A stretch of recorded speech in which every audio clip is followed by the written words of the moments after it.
I heard about Carry On through my daughter, who, when I moved back down here, I was living on the streets up in New South. I've been here, just over 4 years now, and Unfortunately.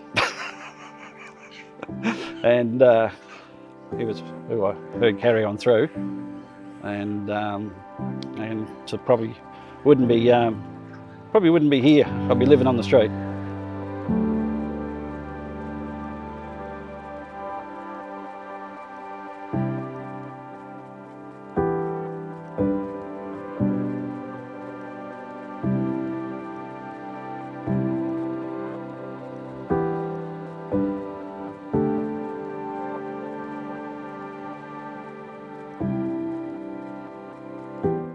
I went into the army. I was on the streets in Sydney again.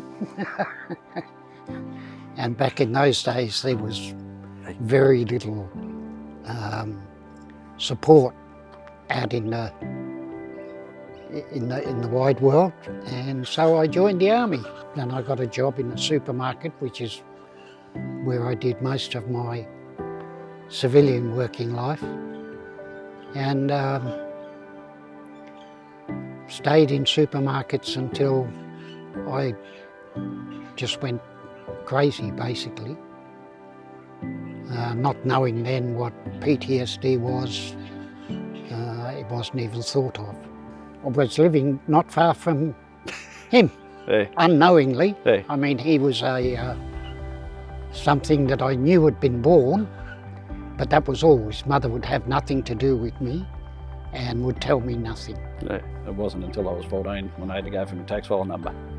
But you know, I don't know father, my real father. So yeah, and we found Dad in 2005. Everything all come at once, and I think we spent probably 2 hours on the phone, and I was in the truck, you know, heading to Queensland. It was a shock of my life. Yeah. So At midnight I was telephoning everybody I knew. yeah. So I found the son. I knew that I had a son, yeah. but that was all I knew. Basically, yeah, the cost of rent, you know, was going through the roof, and trying, you know, just being on a pension and not being told not to work took a shock, and so you know, that's where this fella come in handy, because yeah, I did nearly become one of those numbers that we hear about every day, but Dad got to me in time, so that's when I was living in a private rental. So between him and this fella, just kept me alive. Just being there. Max saved my life a couple of times. He's jumped on me when I've had bad nightmares and everything like that. So, and he'll actually jump on my chest, wake me up from a bad dream, and he just knows what to do. You know, he's there for me every minute. Basically having a roof over my head, you know, to start with, and the support network is there. You know, we've got a great branch leader, you know, for the Peninsula side. You know, she's absolutely wonderful. She's there for us anytime we need her, 24 hours a day, 7 days a week.